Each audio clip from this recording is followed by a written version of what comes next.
আজকে সোজাসুজি স্বর্ণালী শুরু করতে হচ্ছে একটু পিছিয়ে গিয়ে, বেশ কয়েক মাস পেছন থেকে শুরু করতে হচ্ছে, কারণ সময়টা ছিল এপ্রিল মাস।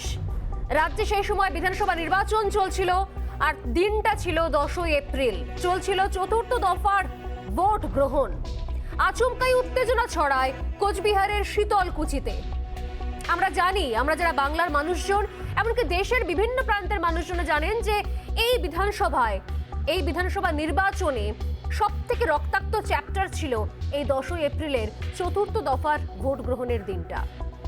শীতলকুচির 126 নম্বর বুথ, আশা করি আপনাদের প্রত্যেকের মনে আছে, কারণ খুব বেশি পেছনে যাওয়ার দরকার নেই।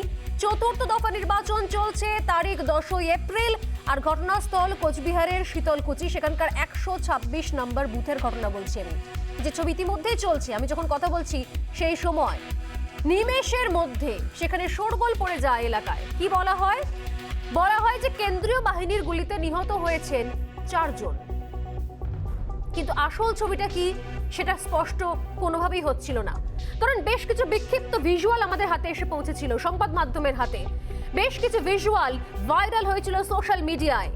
কোথায় গুলি চলছে, কে কাকে মারছে, কিভাবে উত্তেজিত জনতা, ক্ষিপ্ত জনতা কোথায় কোন মুহূর্তের মধ্যে বুথের ভেতর ঢুকে যাচ্ছে, কান্না কাটি, হাঁপড় হাঁটি। আর তারপর সেই সময় যখন ক্যামেরা মুভমেন্টের পর যে ছবিটা স্থির হচ্ছে কোথাও যে ফ্রেমে গিয়ে, সেখানে দেখতে পাচ্ছি আমরা 4 মৃতদেহ পড়ে রয়েছে। এই ঘটনা নিয়ে তোলপাড় পড়ে যায় সেই সময় রাজ্য রাজনীতিতে। শাসক দল থেকে শুরু করে বিরোধীরা বিভিন্ন সময় বিতর্কিত মন্তব্য করেন এই ঘটনাকে কেন্দ্র করে। কেউ কেউ নিশানা দাগেন সোজা কেন্দ্রীয় বাহিনীর দিকে। শাসক দল বলেন ইচ্ছাকৃতভাবে জোর করে, গায়ের জোরে, বন্দুকের জোরে ভোট করাতে চাইছে বিরোধী দল বিজেপি, কারণ কেন্দ্রে তাদের সরকার। পাল্টা কোথাও কম যায় না বিরোধী দলের তাবড় নেতা নেত্রীরাও। অনেক সময়তেই এই ঘটনার উদাহরণ টেনে বলা হয় যে এরপর এই করলে শীতলকুচি করে দেব, এই ধরনের মন্তব্যও করা হয় এবং সেই মন্তব্যের প্রেক্ষিতে পদক্ষেপও নেওয়া হয়। কিন্তু প্রশ্ন হলো যে আসলে কি ঘটেছিল শীতলকুচিতে? শাসক বিরোধী এই তরজায় উত্তপ্ত বাক্য বিনিময়। আমরা সত্যি বাংলার মানুষজন এই চতুর্থ দফা নির্বাচন নিয়ে, এই প্রশ্নটা নিয়েই কোথাও নির্বাচন শেষ হলো এবং আমরা ভোটের রেজাল্টও দেখলাম, কিন্তু আমরা জানতে পারলাম না যে আসলে শীতলকুচিতে কি হয়েছিল। শেষ পর্যন্ত আমরা জেনেছিলাম যে মামলা হয়েছিল, মামলা গড়ায় আদালতে। অবশেষে হাইকোর্টে আজ রিপোর্ট পেশ করলো সিআইডি। আমরা জানি যে শীতলকুচির ঘটনায় সিবিআই তদন্ত পর্যন্ত দাবি করা হয়েছিল বিরোধীদের তরফ থেকে, কিন্তু রাজ্য সিআইডির ওপরে আস্থা রেখেছিল। সেই সিআইডি আজ শেষ পর্যন্ত সেই হলফনামা পেশ করলো আজকে হাইকোর্টে।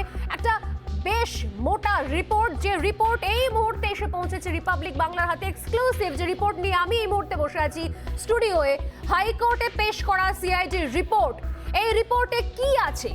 যে রিপোর্টের ভরসা রেখেছিল রাজ্য সরকার, যে রিপোর্টের ভরসা রেখেছিল যে সিআইডি সেই রিপোর্ট, আসল তদন্তের রিপোর্ট প্রকাশ করবে, এই রিপোর্টে কি রয়েছে? রিপোর্টে উল্লেখ করা আছে উত্তেজনার আগুন ছড়িয়েছিল গুজব থেকে। বুথের নিরাপত্তার দায়িত্বে থাকা সিআইএসএফ জওয়ানদের ওপর ধারালো অস্ত্র নিয়ে হামলা চালায় উত্তেজিত জনতা। এবং রিপোর্টে লেখা হয় লাঠি, বোমা, তরোয়াল, বাদ ছিল না কিছুই। আমি বিভিন্ন অংশগুলো, সেই পার্টগুলো ধরে আপনাদেরকে দেখাবো আজকের এই আলোচনায়, কারণ এই মুহূর্তে এক্সক্লুসিভলি এই রিপোর্ট এসে পৌঁছেছে রিপাবলিক বাংলার হাতে এবং যেখানে বলা হচ্ছে যে সেখানে লাঠি, বোমা, তরোয়াল, বিভিন্ন বিষয়, বিভিন্ন এই ধরনের অস্ত্রশস্ত্রের উল্লেখ পাওয়া যাচ্ছে এবং সেখানে বলা হচ্ছে কি না গুলি চলেছিল, এটা মেনে নেওয়া হয়েছে। গুলি চালানোর কথা বলা হয়েছে সিআইডির এই রিপোর্টে, যে রিপোর্টটা পেশ করা হয়েছে আজকে হাইকোর্টের। রিপোর্টে বলা হয়েছে কেন গুলি চলেছিল না আত্মরক্ষার স্বার্থেই গুলি চালিয়েছিলেন কেন্দ্রীয় বাহিনী, গুলি চালাতে বাধ্য হয়েছিল। অতএব সিআইডির রিপোর্ট থেকে পরিষ্কার, ঠান্ডা মাথায় একটা উত্তেজনাকে প্রশ্রয় দেওয়া হয়েছিল কোথাও শীতলকুচিতে। এই ঘটনার আজ রীতিমতো সরগরম করে তুলেছিল রাজ্য রাজনীতিতে। যেরকম শুরুতেই বললাম যে শাসক দল আর বিরোধী দলের তরজায় কোথাও সত্যি উত্তপ্ত হয়েছিল এবারের বিধানসভা নির্বাচন 2021-এ। এই ঘটনার পরপরই মুখ্যমন্ত্রী মমতা বন্দ্যোপাধ্যায়ের একটি অডিও টেপ সামনে আসে। রিপাবলিক বাংলায় এক্সক্লুসিভ সম্প্রচার হয় সেই অডিও টেপ। কি ছিল তাতে? আমি আজকের এই আলোচনা প্রশ্ন উত্তর শোনাবো, তবে তার আগে শোনাবো সেই অডিও টেপটি। শুনুন। পার্থ হ্যাঁ দিদি, মাথা ঠান্ডা করে ভোটটা করো, তারপরে এর বিচার আমরা করবো। একদম আমি অ্যারেস্ট করাবো সব কটা সিআরপিএফকে। ডেড বডি গুলো এখন রেখে দাও, কালকে ডেড বডি গুলো নিয়ে র্যালি হবে। আজকে পরিবারগুলোকে বলবে কেউ ডেড বডি নেবে না, ঠিক ঠিক ঠিক সব থাকবে। এবং আজকে আগে ভোটটা করে নাও মাথা ঠান্ডা করে। একদম একদম দিদি, চালাচি হচ্ছে যাতে তুমি ভোটটা না করতে পারো, ঘুরে যাও। একদম একদম আছি ফিল্ডে, আমি পড়ে আছি। কারা করেছিল? এরা কারা করেছে? সিআরপিএফ। সিআরপিএফ লোকগুলো কারা? লোকগুলো কারা? ওগুলো আমাদেরই লোক, আমাদেরই লোক। তুমি কাজ করো, পুরো এফআইআর করবে লয়ারকে দিয়ে, নিজের ইচ্ছে মতো করবে না। ওকে ওকে দিদি, এফআইআর বাড়ির লোক যেটা করবে আমি বলে দেবো আফটার ইলেকশন।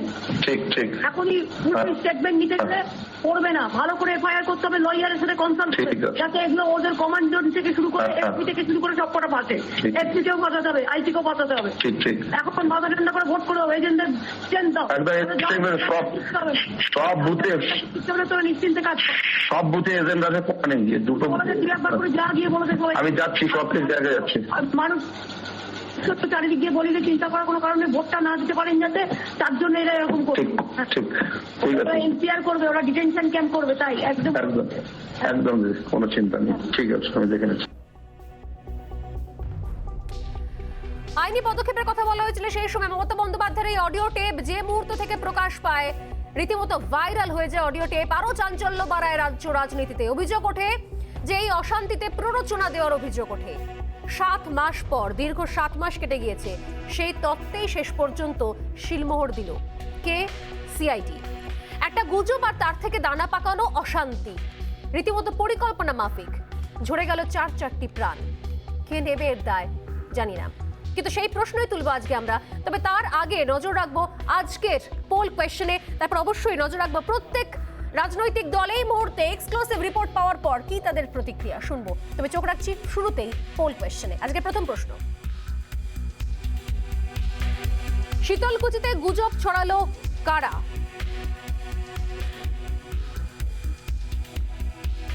দ্বিতীয় পোল কোয়েশ্চেন, লাঠি বোমা তরোয়াল নিয়ে কাদের আক্রমণ?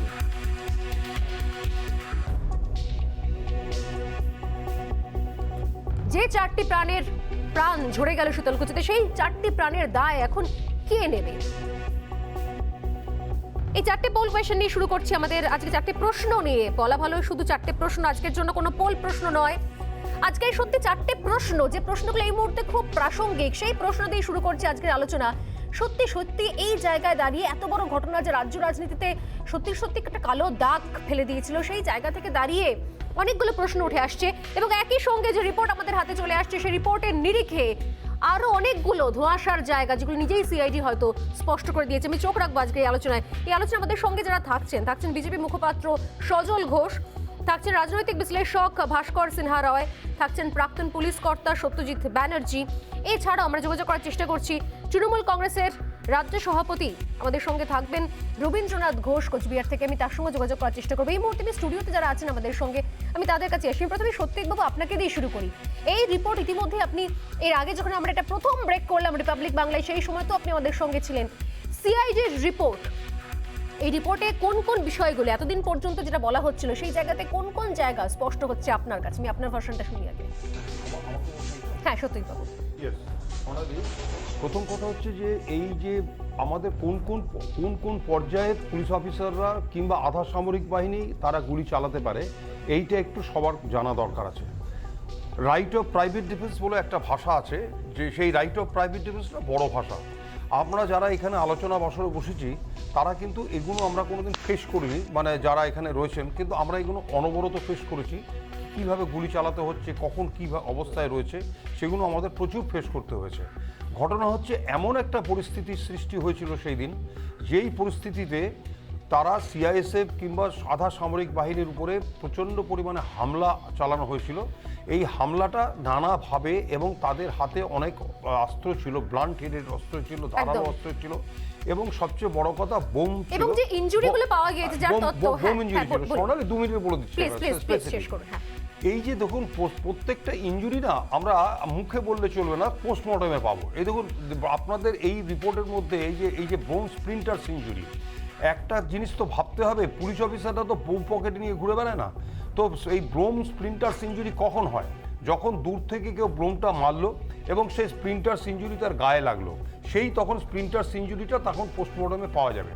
এবং আরেকটা ব্যাপার হচ্ছে এই যে আপনি যখন দেখবেন যে গুলিটা প্রত্যেকটা গুলি সামনে থেকে লেগেছে কিংবা সাইড থেকে লেগেছে, অর্থাৎ সামনে থেকে যখন অ্যাটাক হয়, ধরুন আমার সামনে যদি 10 ফিটের মধ্যে কেউ আমাকে অ্যাটাক করে কিংবা অ্যাটাক করতে চলে আসছে, আমার আর উপায় নেই, বোম চালাচ্ছে, ভোজালি নিয়ে চার্জ করছে, তখন সে বাধ্য হয়ে গুলি চালাচ্ছে। এমন কোনো পোস্টমর্টম রিপোর্টের মধ্যে এমন কিছু দেখাতে পারলেন না যে পেছন দিক থেকে গুলি করেছে, অর্থাৎ পালিয়ে যাচ্ছে পেছন দিক থেকে গুলি করছে, এরকম নেই। তো ঘটনা হচ্ছে রাইট অফ প্রাইভেট ডিফেন্সে পুলিশের কিংবা আধার সামরিক বাহিনী আর কিছু করার থাকে না। জেনারেলি পুলিশ অফিসাররা কেউ ট্রিগার হ্যাপি নয়। এরা আমরা প্রত্যেকেই ফ্যামিলি থেকে এসেছি, সাধারণ ফ্যামিলি মাইন্ডেড, এবং প্রত্যেকটা আমাদেরও ফ্যামিলি নিয়েই চলাফেরা করতে হয়। সুতরাং কেউ ট্রিগার হ্যাপি নয়, এবং বর্তমান সরকারও কিন্তু ট্রিগার হ্যাপি নয়। সুতরাং আমরা চাই না, পুলিশ অফিসাররা চায় না যে কোনো জায়গায় কোনো ব্যাপার নিয়ে তারা ডাইরেক্টলি গুলি প্রথমে চালানো হোক। আমরা প্রথমে পারসুয়েশন করি, লাঠি চার্জ করা হয়, লাঠি চার্জে যদি না হয় টিয়ার গ্যাস ওপেন করা হয়, গ্রেনেড চার্জ করা হয়, গ্রেনেড মানে টিয়ার গ্রেনেড চার্জ করা হয়। তারপর যখন দেখা যায় আর উপায় নেই, অ্যাটাক হচ্ছে, পুলিশ অফিসাররা ইনজিওর্ড হয়ে যাচ্ছে পরপর, তখন বাধ্য হয়ে এই রাইট অফ প্রাইভেট ডিফেন্সের উপরে গুলি চালাতে হয়, যেটাই কিন্তু সেই দিন 10ই এপ্রিল শীতলকুচিতে হয়েছিল। আমি এই জায়গা থেকে আসবো, আমাদের সঙ্গে এখানে আরো দুজন যোগ দিয়েছেন, রয়েছেন রাজস্বী, রয়েছেন বিজেপি নেতা, এবং একই সঙ্গে অনির্বাণ বন্দ্যোপাধ্যায় রয়েছেন আইনজীবী। অনির্বাণের কাছে আসবো। অনির্বাণ, কিছুক্ষণ আগে কথা বলছিলেন এই নিয়ে যে এই রিপোর্ট আমাদের কাছে এসে পৌঁছেছে, অর্থাৎ কোথাও সেই যে গুজবের তত্ত্ব, অনির্বাণ, যে তত্ত্ব নেই সেই সময় রাজ্য রাজনীতিতে শোরগোল পড়ে গিয়েছিল যে ইচ্ছাকৃতভাবে সেখানে গুলি চালানো হয়। আজকে এই 22 পাতার রিপোর্ট আমার হাতে, যেখানে এই 3 নম্বর পাতায় স্পষ্ট করে লেখা রয়েছে যে in the meantime যে সময়টার কথা বলা হচ্ছে সেখানে rumor that a child had been killed by CISF started spreading in the area and the CISF was attacked by some miscreants. As a result the QRT vehicles were vandalized, এবং সেখানে স্পষ্ট হচ্ছে এই লাইনগুলো, যে লাইনগুলো আমি এখানে তুলে ধরার চেষ্টা করছি, যে রিউমার থেকে, যেটা কোথাও বারবার সেই সময় বলার চেষ্টা করা হয়েছিল কেন্দ্রীয় বাহিনীর তরফ থেকেও, কিন্তু হয়তো আমাদের রাজ্য রাজনীতি এতটাই সেই সময় কোথাও তুঙ্গে ছিল, নির্বাচন চলছে, 4র্থ দফা নির্বাচন, এখানে স্পষ্ট ভাষায় সিআইডি রিপোর্টে মেনশন করা যে একটা বাচ্চা নাকি মারা গিয়েছে সিআইএসএফ এর গুলিতে, সেই কারণে হঠাৎ করে গাড়ি ভাঙচুর শুরু হয়ে যায়। প্রায় 350 থেকে 400 মব যারা আসে, কি কি জিনিস নিয়ে আসে এখানেও লেখা রয়েছে, তারা আসে bamboo stick, swords, bombs and arms, এই সমস্ত নিয়ে তারা অ্যাটাক করে সেই সময়। আমি অনির্বাণের কাছে আসবো। অনির্বাণ, কোথাও এই রিপোর্ট কি সেই সময় ওঠা একাধিক তথ্য কি কোথাও নস্যাৎ করে দিচ্ছে না? আইনজীবী হিসেবে কি বলবেন?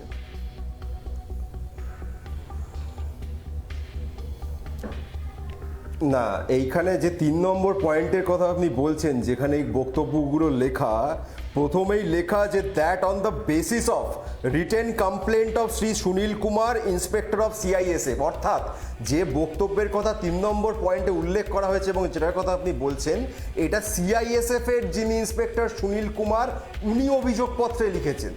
এটা সত্য না মিথ্যা সেই তদন্তটি কেন কমপ্লিট করা যাচ্ছে না সেটাও কিন্তু বলা হয়েছে যে সিআইএসএফ পার্সোনেল যাদেরকে 6 বার সমন পাঠানো হয়েছে 160 সিআরপিসির আন্ডারে, তারা কেউ অ্যাপিয়ার করছেন না। 6 বার সমন পাঠানো হয়েছে, তারা কেউ অ্যাপিয়ার করছেন না, অর্থাৎ এই ইনভেস্টিগেশন এখনো কমপ্লিট হয়নি। কারণ এটাই যে সিআইএসএফ তারা কোঅপারেট করছেন না। এইটা হচ্ছে সবচেয়ে গুরুত্বপূর্ণ। যে রিউমারের কথা, গুজবের কথা আপনি বলছেন, এটা সিআইএসএফ এর অভিযোগপত্রে রয়েছে। এবার অভিযোগ, তার তদন্ত কমপ্লিট হচ্ছে না কেন, সিআইএসএফ আসছে না, এটা হলো প্রথম পয়েন্ট। অর্থাৎ যে গুজবের কারণে 350 লোক আদৌ এসছিল কিনা, তাদের হাতে আদৌ অস্ত্র ছিল কিনা, তার কোনো প্রামাণ্য বক্তব্য কিন্তু এই হলফনামায় দেওয়া হয়নি। কারণ এটা একটা ইনকমপ্লিট ইনভেস্টিগেশনের কথা তারা বলছে, বাধ্য ইনকমপ্লিট হয়েছে, কারণ সিআইএসএফ কোঅপারেট করছে না, এটা এক। দ্বিতীয়ত, যে স্প্লিন্টার ইনজুরির কথা হচ্ছে, সেই স্প্লিন্টার ইনজুরির যদি বোমের হয়ে থাকে, আমি ধরে নিই, আমি তর্কের খাতিরে ধরছি এটা বোমের কারণে হয়েছে, তাহলে প্রথম প্রশ্ন যে ওখানে তো অনেক লোক ছিল, আপনি একটা জিনিস বলুন, 10-12 জন 50 জন একটা জায়গায় জমায়েত হয়েছে, সে না, এই রিপোর্টেই বলা হচ্ছে, আমি আপনার কাছে আসবো, আমি বলছি আপনাকে, অনির্বাণ আপনার কাছে আসবো, কিন্তু এই রিপোর্টে যেটা আপনি বলছেন এখানে স্পষ্ট কিন্তু 350 থেকে 400 একাধিক জায়গায় রয়েছে। পুরো রিপোর্ট এই মুহূর্তে পড়ে আমার পক্ষে বলা সম্ভব না। আমি একটু আসছি রবীন্দ্রনাথ ঘোষ আমাদের সঙ্গে যেহেতু রয়েছেন, আমি রবীন্দ্রনাথ বাবুর কাছে একবার যাই। রবীন্দ্রনাথ বাবু, কি বলবেন সেই সময় যেভাবে এই ঘটনা কোথাও কোথাও মোড় ঘুরিয়ে দিয়েছিল বলা ভালো নির্বাচনের মাঝখানে, সেখানে আজকে যখন এই সিআইডির রিপোর্ট পেশ হচ্ছে এবং যেখানে এই তথ্যগুলো উঠে আসছে, কোথাও কি মনে হচ্ছে না যে তাহলে সত্যি সত্যি একটা গুজব থেকে 4টে প্রাণ ঝরে গেল এবং সেখানে সেই প্রাণ ঝরাকে নিয়েও সেখানে রাজনীতি হয়েছে সেই সময়? আপনি কি বলবেন রবীন্দ্রনাথ বাবু?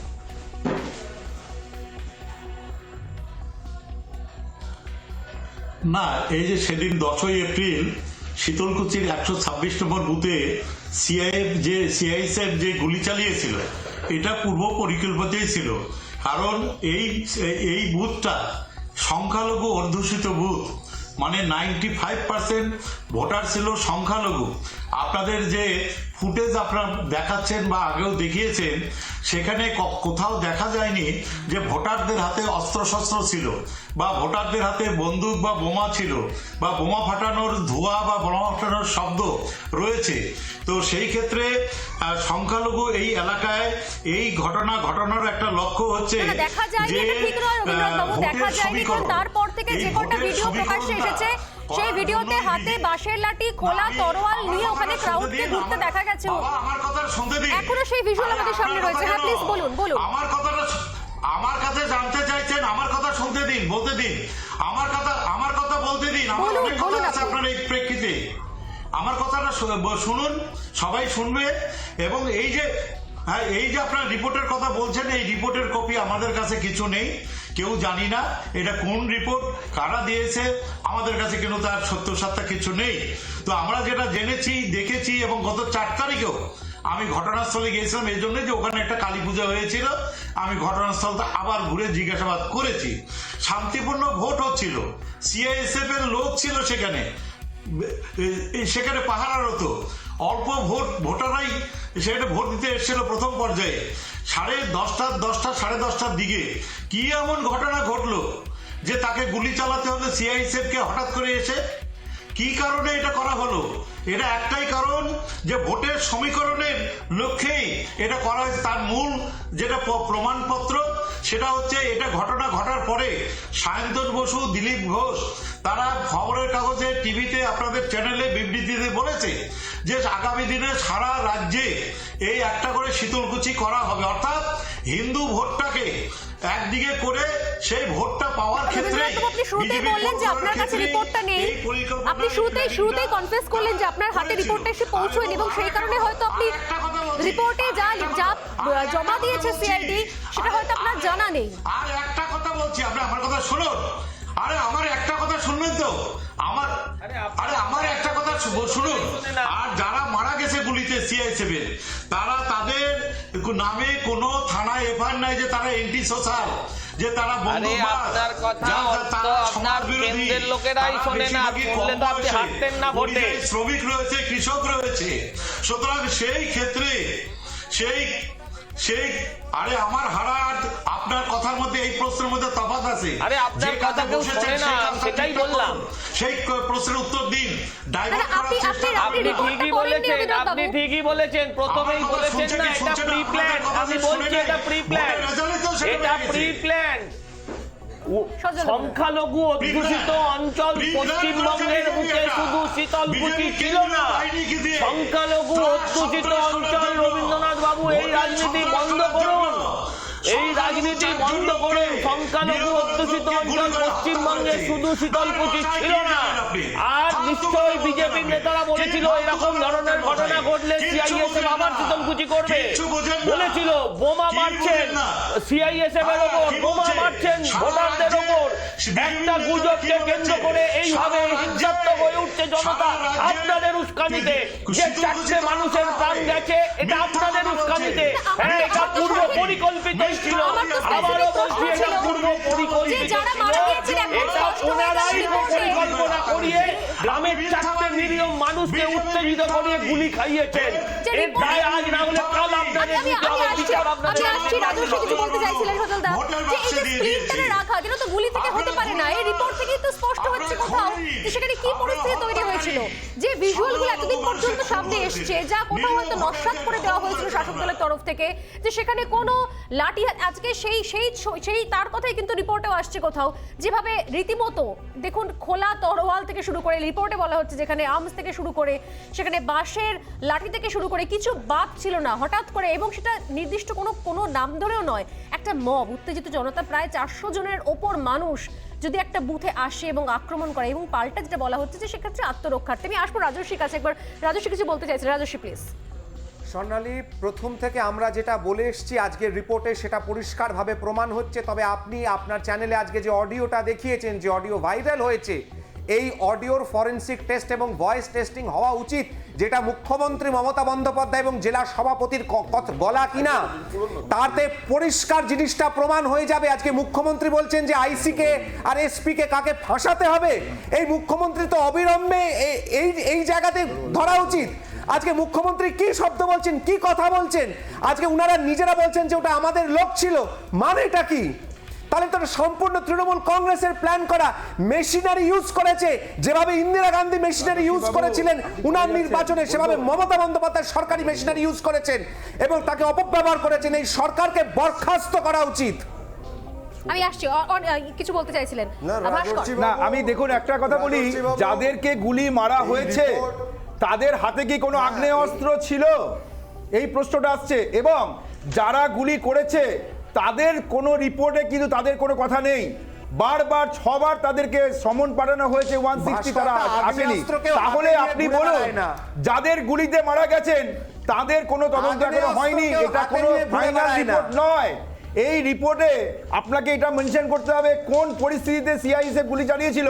যদি না তাদের হাতে কোনো আগ্নেয়াস্ত্র থাকে তাহলে শূন্যে ফায়ার না করে কেন তাদের বুক লক্ষ্য করে গুলি চালানো হলো? শূন্যেই তো ফায়ার করেছে না, শূন্যে ফায়ার করে, তাহলে তাদের মৃত্যু হওয়ার কারণ যদি সিআইএসএফ হয়, সিআইএসএফ এর শূন্যে ফায়ার করা গুলি থেকে তারা মারা গেল। শূন্যে ফায়ার করলে সেই গুলির আঘাতে তারা মারা যায় না। সুতরাং সিআইএসএফ এর ছজন সিআইএসএফ কে 6 বার করে ডাকা হয়েছে, তারা কিন্তু এখন অ্যাপিয়ার করেনি। এটা সিআইডি এর একটা প্রাথমিক এফিডেভিট যেটা জমা দেওয়া হয়েছে হাইকোর্টের কাছে।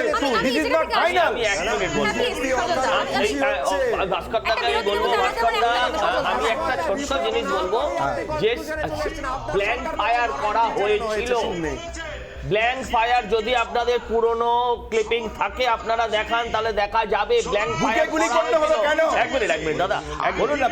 আমার দুটো কথা হচ্ছে, প্রথম কথা হচ্ছে যে 21শে জুলাইয়েও যখন মারা গেছিল, নন্দীগ্রামেও যখন মারা গেছিল, কারোর হাতে ওয়েপন্স পাওয়া যায়নি, এগুলো পাওয়া যায় না। যদি ওটা গণহত্যা, এটা গণহত্যা মেনে নিচ্ছেন আপনি? আবার বলছি, গণহত্যা নন্দীগ্রামে হয়েছে। দুটো কথা বলছি, ছবি আছে আপনার কাছে, আমি বলছি আপনারা চাইলে ভিডিওটা যদি চালায় চ্যানেল এখনো দেখা যাবে।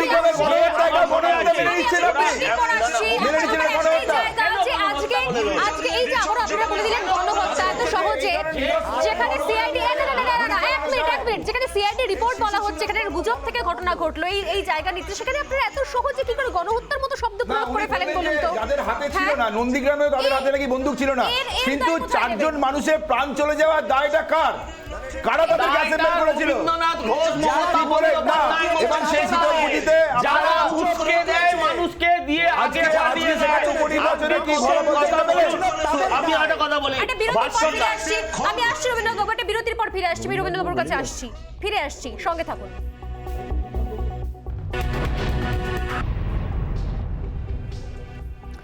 ফিরে এলাম বিরতির পর। আমরা যে বিষয়ে কথা বলছিলাম, যে একদিকে আমাদের হাতে যেখানে এক্সক্লুসিভ রিপোর্ট এসে পৌঁছেছে শীতলকুচির, যে রিপোর্ট কোথাও পেশ করেছে সিআইডি হাইকোর্টে, সেই রিপোর্টে নিয়ে আলোচনা করছিলাম। পাশাপাশি আরও একটা ঘটনার দিকে নজর রাখবো, মুর্শিদাবাদ যা গতকাল থেকেই আলোচনার কোথাও রাজ্য রাজনীতির আলোচনায় কেন্দ্রবিন্দু হয়ে দাঁড়িয়েছে।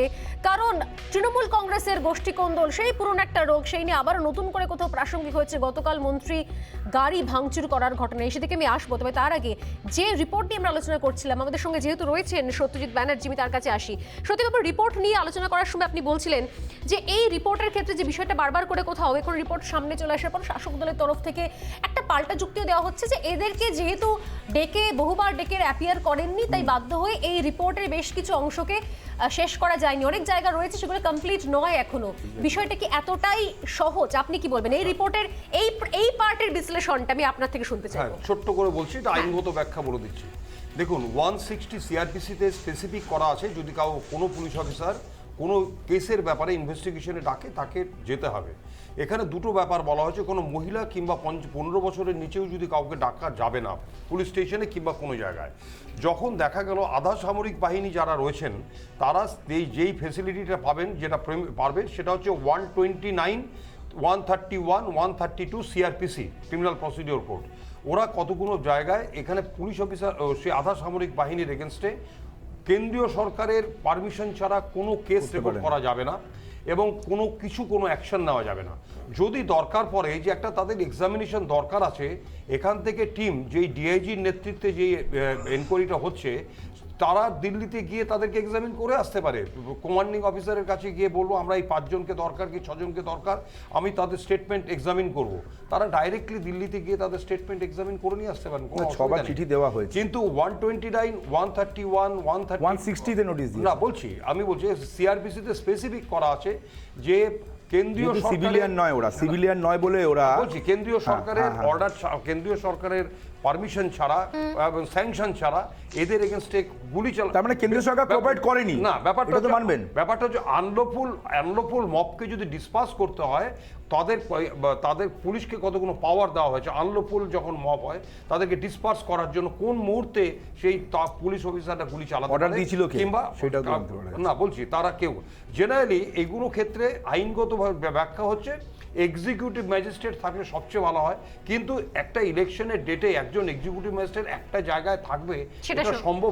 বুকের মধ্যে গুলি চালাবে, গুলিটা কি ব্ল্যাঙ্ক ফায়ার করা যেত না? বুকের মধ্যে ডিসবার্স করার জন্য কি বুকে গুলি চালাবে? বলছিলেন যদি পালিয়ে যেত বা সেই জায়গা থেকে যে মব পালিয়ে যাচ্ছে সেখানে যদি গুলি চলতো তাহলে হয়তো তার পিঠে গুলি লাগতো, এবং একই সঙ্গে স্প্লিন্টার সেটা আসছে কোথা থেকে, পুলিশের গুলি থেকে স্প্লিন্টার বেরিয়ে আসে না। তাহলে বিজেপির নেতারা বলেছিলেন যে শীতলকুচি আরো করে দেখাবো, তাহলেই তো বোঝা যাচ্ছে এটা। না, নেতারা তো অনেকেই বলে, নেতারা তো হবে না, এটা তো বলেছিলেন একজন নেতা। মানুষকে গুলি ভাস্কর, আপনি শাসক দলের হয়ে বলছেন না, শাসক দলের নয় না, আমি এই ধরনের গুলি চালানোর বিরুদ্ধে বলছি, গুলি চালানোর বিরুদ্ধে। যে কোনো মানুষের উপর গুলি চালানোর বিরুদ্ধে আমি বলছি। কি করে গুলি চালানো যায়? সাধারণ মানুষের প্রাণ চলে যায়, এরকম কি করা যায়? গুলি চালানোটা কি রেস্ট্রিক্ট করা যেত না? রেস্ট্রিক্ট করা যেত কিনা? এবং রেস্ট্রিক্ট করা যেত কিনা সেই প্রশ্নটা আসছে, যে মানুষকে গুলি না চালিয়ে মানুষকে হত্যা না করে কি ওইখানে ওই সিচুয়েশনটা ট্যাকল করা যেত না? আজকে সিআইডি বলে এই প্রশ্নটা আসছে না, সিআইডি বলে দিয়েছে এবং আধা সামরিক বাহিনী দিয়ে মানুষকে হত্যা করার ফলে দেখা গেছে যে আজকে তোমাদের সিআইডি বলে দিয়েছে, সিআইডি না, সিআইডি কিছু বলেনি, সিআইডি বলেছে হয়তো আত্মরক্ষাতে করা যায়, কিন্তু সিআইডি এখনো তাদেরকে সিআইএসএফ কে ডেকে তাদের কোনো স্টেটমেন্ট নিতে পারেনি। কেন্দ্রীয় সরকারের অসহযোগিতা ছিল এবং আমরা চাই না যে গুলি চালিয়ে। রিপোর্টটা তুমি জানো সবচেয়ে ভালো। না, সিআইডি রিপোর্ট জানি আমি, সিআইডি রিপোর্ট এটা এখনো কমপ্লিট রিপোর্ট নয়, এটা একটা এফিডেভিট, এটা এফিডেভিট, এটা this is not final record. এবং এই রেকর্ডে এখনো যখন ওদের ডিপোজিশন না নেওয়া হয়েছে না, এটা বলা যাবে না কে অর্ডার দিয়েছে। এক এক করে বলুন, আমি আসবো এই খবরে, সজলদার কাছেও আসবো, রবীন্দ্রনাথবাবু আমাদের সঙ্গে রয়েছেন, তবে তার আগে খেজুরির একটা ছবি আমি দেখাবো। এই মুহূর্তে আমাদের কাছে এসে পৌঁছেছে আরো একটা বড় খবর। এই মুহূর্তে যা নিয়ে সবথেকে বেশি সরব ছিল বাংলার বিরোধী দল, যে পোস্ট পোল ভায়োলেন্স অর্থাৎ নির্বাচন পরবর্তী হিংসা, এখনো কি তার রেশ চলছে? প্রশ্ন উঠছে, কারণ এই মুহূর্তে খেজুরি থেকে যে খবর পাওয়া যাচ্ছে,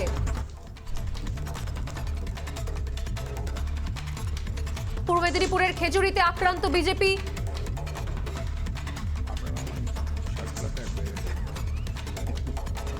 বিষ্ণুব্রত পান্ডা আমাদের সঙ্গে রয়েছেন টেলিফোন লাইনে। বিষ্ণু, কি জানতে পারা যাচ্ছে? পরবর্তীকালে হিংসা কিন্তু অব্যাহত লেগে থাকছে। গতকালই আমরা দেখেছিলাম নন্দীগ্রামে একটা ঘটনা, আজ সেই ঘটনা আবার পুনরাবৃত্তি ঘটলো পূর্ব মেদিনীপুর জেলা খেজুরিতে। আজকে একটা তৃণমূলের মিছিল ছিল, সেই জায়গা মিছিলটা সংশ্লিষ্ট হচ্ছিল, সেখানে কিন্তু বিজেপির বেশ কিছু কর্মকর্তা সেখানে কিন্তু দাঁড়িয়েছিলেন। হঠাৎই সেখান থেকে বিভিন্ন রকম উত্তেজনামূলক কথা ছড়িয়ে আসে এবং সেখান থেকে হাতাহাতি থেকে মারপিট। এই মুহূর্তে কিন্তু 4 জন বিজেপি কর্মী কিন্তু আক্রান্ত হয়েছেন, তারা তমলুক জেলা হাসপাতালে ভর্তি রয়েছেন। তৃণমূলের পক্ষ থেকে যদিও অভিযোগ করা আছে যে এই ধরনের ঘটনা সত্য নয়, এটা নিজেদের দলের কন্দল, কিন্তু আজকে পুলিশ প্রশাসনের সামনে যে ধরনের ঘটনা ঘটলো সেটা একটু আশ্চর্যজনক ঘটনা। পুলিশ নিদর্শন এমন একটা রাখলো যেখানে নীরব দর্শকের ভূমিকা, সেখানে কিন্তু বলা হচ্ছে যেখানে থানার ওসি নিজে দাঁড়িয়েছিলেন আর তারই সামনে এই ধরনের ঘটনা ঘটলো। বিষ্ণু ধন্যবাদ। এই বিষয় নিয়ে যখন আলোচনা করছি আমরা, একদিকে সত্যি সত্যি এই ঘটনা যখন ঘটছে, অন্যদিকে যেরকম শুরুতেই বললাম যে রিপোর্টের আলোচনা পর্যালোচনা যেরকম চলছে, কারণ আরো একবার বলতে হয় যে রিপোর্ট সিবিআই এর রিপোর্ট না, রিপোর্ট সিআইডি। সেই সময় দাঁড়িয়ে গতকাল থেকে রাজ্য রাজনীতিতে আরো একটা ঘটনা কোথাও আলোচনার কেন্দ্রবিন্দুতে, তাহলে মুর্শিদাবাদের ঘটনা। আমি আজকে আলোচনা শুরু করব, তবে তার আগে কেন এই ঘটনা কেন্দ্রবিন্দুতে, কেন শাসক দল, 3 বারের জয়ী শাসক দল, সেই দলের অন্দরে এই গোষ্ঠীকোন্দল কেন এইরকম মাথাচাড়া দেবে যে মন্ত্রীকে আঘাত করার জন্য আরেক দলকে তৈরি হতে হয়? এই আলোচনায় আসবো, তার আগে দেখে নেবো যে আজকের পরস্পর বিরোধী সেই সমস্ত বাইটগুলো, বা যেগুলোকে আমরা বলি আমাদের ভাষায় বাইট, অর্থাৎ সেই বক্তব্য, মন্তব্যগুলো চোখ রাখা যাক।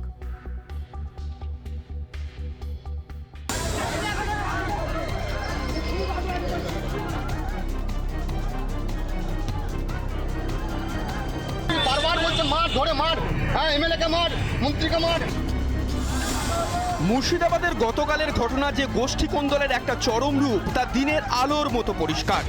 বন্দুকের গুলি আর মুখের কথা একবার বেরিয়ে গেলে আর ফেরানো যায় না। বৃহস্পতিবার বড়োয়ার বিধায়কের সুর খানিকটা নরম হলেও গোষ্ঠীদ্বন্দ্বের তত্ত্বই আবার খাড়া করছেন তিনি। গোষ্ঠী নেই, কয়েকজন লোককে নিয়ে তিনি একটা মানে কি বলবো, এমন একটা পরিস্থিতি তৈরি করেছিলেন কালকে, সেটা খুব খারাপ। এই ঘটনার খুব খারাপ ঘটনা, এই ঘটনা যাতে না ঘটে আমি দলের কাছে অনুরোধ করেছি, আমাদের সর্বময় কর্তা মমতা ব্যানার্জির কাছে অনুরোধ করেছি, রিকোয়েস্ট করেছি, অভিষেকদার কাছে এই বার্তা দিয়েছি। শাক দিয়ে মাছ ঢাকা যায় না। গোষ্ঠী কোন্দল আড়াল করে যে লাভ নেই তা ভালোই বুঝছেন মুর্শিদাবাদের তৃণমূল নেতারা। মুখে কুলু পেটেছে শীর্ষ নেতৃত্ব, ড্যামেজ কন্ট্রোলে নেমেছেন জেলার নেতারাই, কিন্তু শ্যাম রাখবেন না কুল রাখবেন সেটাই ভেবে পাচ্ছেন না তারা।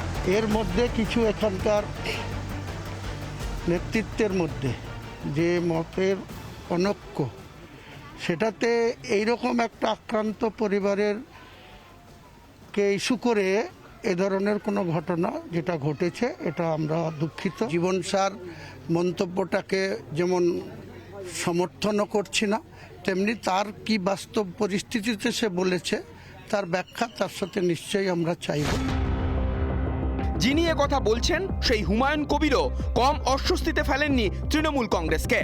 কংগ্রেস ছেড়ে তৃণমূলে, কংগ্রেস আর বিজেপিতে জোয়ার ভাটার মতো যাওয়া আসা করেছেন। 8 বছরে 5 বার দল বদল করেছেন। বিতর্কিত মন্তব্য করে শীর্ষ নেতৃত্বকে বিপাকে ফেলেছেন। কোন্দল চাপা দেওয়া তাই তাকে আদৌ মানায় না। পরিস্থিতি ব্যাখ্যা করতে গিয়ে বারবার ঢোক গিলতে হচ্ছে জেলা নেতৃত্বকেও। এক্ষেত্রে ইতিমধ্যে আমরা জীবনকৃষ্ণ সাহা মহাশয়ের রিপোর্ট আমরা চেয়েছি। আমরা আমাদের সেখানকার ব্লক সভাপতি গোলাম জজ সাহেবেরও রিপোর্ট আমরা চেয়েছি। নবাবিয়ানা আর নেই। সিরাজের দেশ থেকে চলে গিয়েছে ইংরেজরাও, কিন্তু মির্জাফর আজও রয়ে গিয়েছে। ঘরে আগুন লাগলে বারবার মির্জাফরদের দিকেই আঙুল তোলেন নেতারা, কিন্তু কে নবাব, কে মির্জাফর সেটা বলবে কে? নবাব বা মির্জাফরকে চিহ্নিত করবে কে? সেই উত্তর নেই কারো কাছে। শাসক দলকে কটাক্ষে বিঁধছে বিজেপি। তৃণমূলের গোষ্ঠীদ্বন্দ্বের ফলে তাদের মধ্যে খুনোখুনি হচ্ছে, আর সেই দোষ বিজেপির উপরে চাপানো হচ্ছে, বিজেপিকে মিথ্যে মামলায় ফাঁসানো হচ্ছে। রাজ্যে শাসক দল থেকে বিরোধী দল, গৃহযুদ্ধে জেরবার বঙ্গ রাজনীতি। একসময় শুভেন্দু অধিকারীকে জেলার দায়িত্ব দিয়ে মুর্শিদাবাদে পাঠিয়েছিলেন তৃণমূল নেত্রী। তারপর থেকেই মতানৈক্য, বাকবিতণ্ডা আরও বেড়ে যায় সেখানে। কংগ্রেসকে ভেঙে একাধিক স্থানীয় নেতা নেত্রীকে দলে ঢোকায় তৃণমূল। দলের একাংশের মতে সেই সিদ্ধান্তেরই খেসারত দিতে হচ্ছে এখন। মুর্শিদাবাদে দলের কোনায় কোনায় ছাই চাপা আগুনের মতো জ্বলছে বিদ্রোহের আঁচ, যা প্রকাশ্যে চলে আসছে বারবার। ঠিক যেমনটা হয়েছিল ভোটের আগে, নিমতিতায় আক্রান্ত হয়েছিলেন জাকির হোসেন, তেমনটাই হলো বুধবার বড়োয়ায় আক্রান্ত হলেন সুব্রত সাহা। রিপাবলিক বাংলা। এই জায়গা থেকে সত্যি সত্যি মানে প্রশ্ন উঠছে যে এই মুহূর্তে দাঁড়িয়ে যে রোগ কোথাও ঢুকেছিল শুরু থেকে, যদিও কংগ্রেস ভেঙে কংগ্রেসের গড় মুর্শিদাবাদ, সেখান থেকে তৃণমূল কংগ্রেস যেভাবে একটা একটা করে জায়গা দখল করে নেয়, বড়োয়া যেরকম এর আগে কোনোদিনই তৃণমূল কংগ্রেসের ছিল না, সেখান থেকে শুভেন্দু অধিকারীর নেতৃত্বে সেই বড়োয়াও কোথাও তৃণমূল কংগ্রেস একসময় দখল নেয়। তারপর থেকেই এই গোষ্ঠী কোন্দল মাথাচাড়া দিয়েছে বারবার কোথাও। তৃণমূল কংগ্রেসের গোষ্ঠী কোন্দল সত্যি কি এই সময় দাঁড়িয়ে একটা কাঁটা হয়ে বিঁধছেন? আমাদের সঙ্গে রয়েছেন তৃণমূল কংগ্রেস বিধায়ক জাকির হোসেন। জাকির দা, স্বাগত আপনাকে রিপাবলিক বাংলা এবং সোজাসুজি স্বর্ণালীতে। আমি আজকে আলোচনা শুরু করবো জাকির দাকে দিয়ে। জাকির দা, কি বলবেন আপনি? এই কারণে প্রথম প্রশ্নটাই আপনাকে করছি, কারণ এক সময় আপনিও কোথাও আক্রান্ত হয়েছিলেন আজকে যেভাবে মন্ত্রীর গাড়ি ভাঙচুর করা হলো, যেভাবে কোথাও দলের একাংশের বিরুদ্ধে অভিযোগ উঠছে, কি বলবেন? এরকম কোনো নির্দেশ নাই যে আমরা কোনো গতিরোধ করি। যে কাল ঘটনা হচ্ছে তার জন্য আমরা দুঃখিত, এবং আমাদের সুব্রত সাহেব এবং জীবন সাহেব যে হামলা হয়েছে তার জন্য দুঃখিত। কিন্তু আমরা সবসময় চাই প্রশাসন যেন সে সঠিক স্টেপটা নেয়, তাহলে আমাদের দল এবং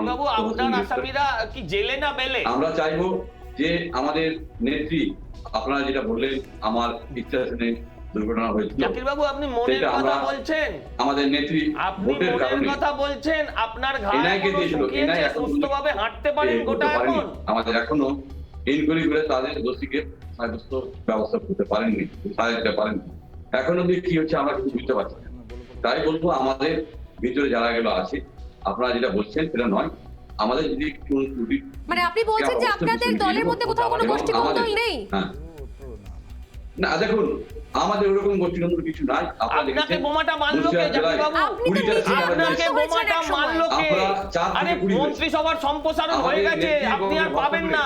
এবং অভিষেক বন্দ্যোপাধ্যায় মন্ত্রিসভার লাস্ট সম্প্রসারণ হয়ে গেছে, আপনি আর পাবেন না। যেগুলো আছে সেগুলো আপনাকে দেওয়া হবে না। আসছি আমি। জাকির বাবু, আমার কাছে বক্তব্য যে একসময় আপনি নিজে যেখানে আক্রান্ত হয়েছেন, আপনি এখানে আপনার দলেরই একজন জীবন কৃষ্ণ সাহা, তিনি বলছেন যে হ্যাঁ গোষ্ঠী কোন্দলের জন্যই হয়েছে। একদিকে শাওনি তিনি অন্য কথা বলছেন।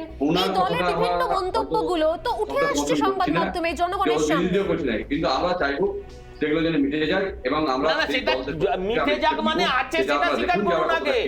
আপনাকে বোমাটা মারলো কে জাকির বাবু? আপনাকে বোমাটা মারলো কে? শান্তিভাবে থাক, এবং তদন্ত করছে না, সেই উপরে আমি আসছি জাকির বাবু, আপনি থাকুন আমাদের সঙ্গে। সজল দা, আপনি খারাপ লাগে জাকির বাবুদের মতন লোককে দেখলে, খারাপ লাগে। ভালো মানুষ বলে পরিচিত, মুর্শিদাবাদের ইন্ডাস্ট্রিয়ালিস্ট লোক, অনেক লোককে চাকরি দেয়, কাজকর্ম দেয়।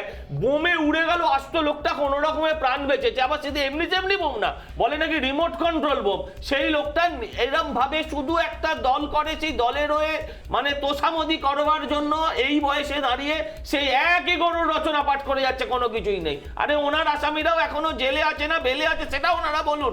বলছেন কোনো গোষ্ঠীদ্বন্দ্ব নেই, বলুন যে আমাকে তাহলে অন্য লোকেরা বোম মেরেছিল, সেটাও বলতে পারছেন না। এই গোষ্ঠীদ্বন্দ্ব নিয়ে কি সত্যি সত্যি বিজেপির ঘটনাটা কি ছিল একটু বলবেন? বিজেপির কি সমালোচনা করা মানায়?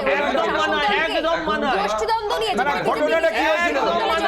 পূর্ব বর্ধমানের একটি দুর্ঘটনার ঘটনা। এক মিনিট, বিজেপির গোষ্ঠীদ্বন্দ্ব তুলেছেন সঞ্চালিকা। আমি একটা ছোট্ট করে বলি, এর থেকে ভালো উদাহরণ আর কিছু নেই বিজেপির ক্ষেত্রে। সকালে যদি তুমি প্রকাশ্যে সমালোচনা করো, দেখুন আমরা কেউ কাউকে বোমে ওড়াই না, কিন্তু প্রকাশ্যে সমালোচনা দল বিরোধী কাজ করলে বিকেলের মধ্যে সে এক্সপায়ার। এর থেকে ভালো নিদর্শন নেই। এটা একটা একটু ঘটনাটা বলি। আচ্ছা, বড়োয়ায় যে ঘটনাটা ঘটেছে সেই ঘটনাটার কারণ জানেন? পূর্ব বর্ধমানে পথ দুর্ঘটনায় মৃত ব্যক্তিদের বাড়িতে যাওয়াতে কিছু লোকের বিক্ষোভটা যদি আপনারা গোষ্ঠীদ্বন্দ্ব বলেন, সেটা হয়তো কোনো কারণে তাদের শোকের বহিঃপ্রকাশ হতে পারে। আপনাদের বুঝতে হবে ওখানে বর্ধমানের ঘটনায় বারোয়াতে গিয়ে তাদের পরিবারের সমবেদনা যাওয়ার জন্য গিয়েছিলেন। এবং সেখানে ঘটনাটা যে গোষ্ঠীদ্বন্দ্ব সেটা কি করে তুলছেন? হয়তো বিক্ষোভ থাকতে পারে, কিন্তু এর সঙ্গে কিন্তু স্থানীয় রাজনীতির কোনো সম্পর্ক আছে?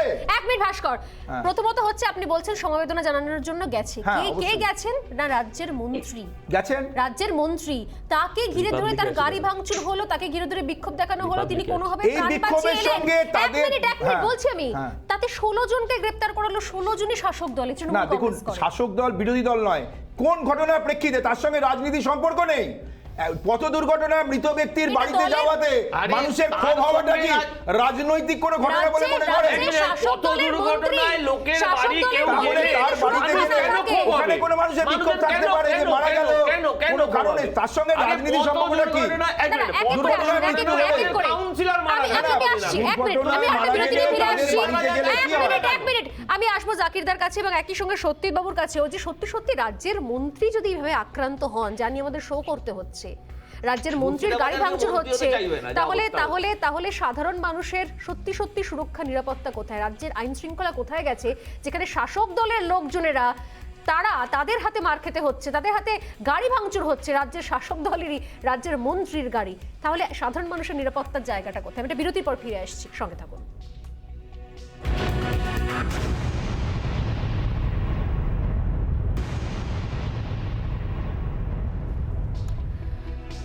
বিরতির পর একেবারেই কোনো বিতর্কে না গিয়ে সময় নষ্ট না করে আমি এক এক করে উত্তর নিই। সত্যজিৎ বাবু 30 সেকেন্ড, কি বলবেন যে সত্যি সত্যি এক্ষেত্রে কি রাজ্যের আইন শৃঙ্খলা নিয়ে প্রশ্ন উঠছে না, কি বলবেন?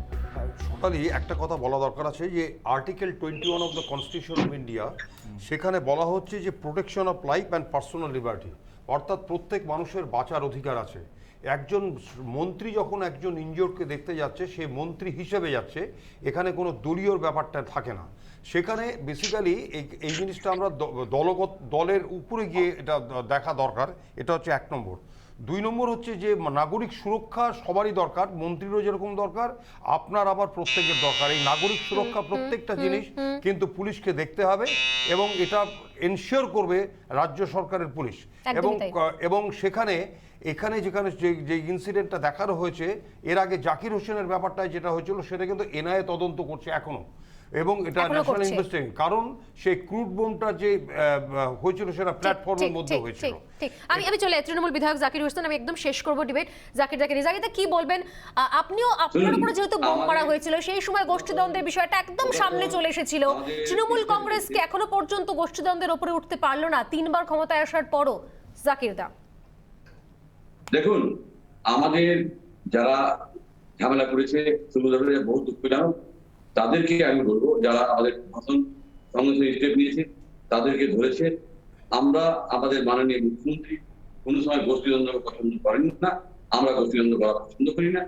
আমরা যদি কেউ থাকে তাদেরকে আমরা, কারণ আমাদের দল যেভাবে এসেছে আপনারা দেখেছেন বাংলা জুড়ে, আমরা মাননীয় মুখ্যমন্ত্রী যেভাবে বাংলা জুড়ে কাজ করেছে এবং বিজেপি যারা বন্ধুরা বলছে আমার যে তদন্ত এনআই করছে, এখন পর্যন্ত কি হলো আপনারা এটা বলুন, যে তাদেরকে প্রশ্ন রাখুন যে ওনারা কি করেছেন যে আজকে আমাকে রেল স্টেশনে বম খেতে পেরেছে। তাই আমি বলবো যারা দুসরেকে শিগগিরই যেন ব্যবস্থা করা হয়, তাদের দুষ্কৃতীদেরকে যেন। ধন্যবাদ। আমি এই জায়গা থেকে আমি শেষ করছি, আমাদের সময় যেহেতু একদমই শেষ হয়ে গেল। এই যুদ্ধগুলো, এই গোষ্ঠীদ্বন্দ্বগুলো চলে, আমরা বলি না রাজা রাজায় যুদ্ধ হয় উলু খাগড়া প্রাণ যায়, কিন্তু এই গোষ্ঠীদ্বন্দ্বগুলো চলে, কোথায় শাসক কোথায় বিরোধী মিলেমিশে শেষ পর্যন্ত একটা আইন শৃঙ্খলার অবনতি তৈরি হয়। এই প্রশ্নের উত্তর নেই, যদি এই প্রশ্নের উত্তরগুলো আমি চাইবো। এই আলোচনা এখানেই শেষ করছি, ফিরে আসছি আরো একটা বিরতির পর, সঙ্গে থাকুন।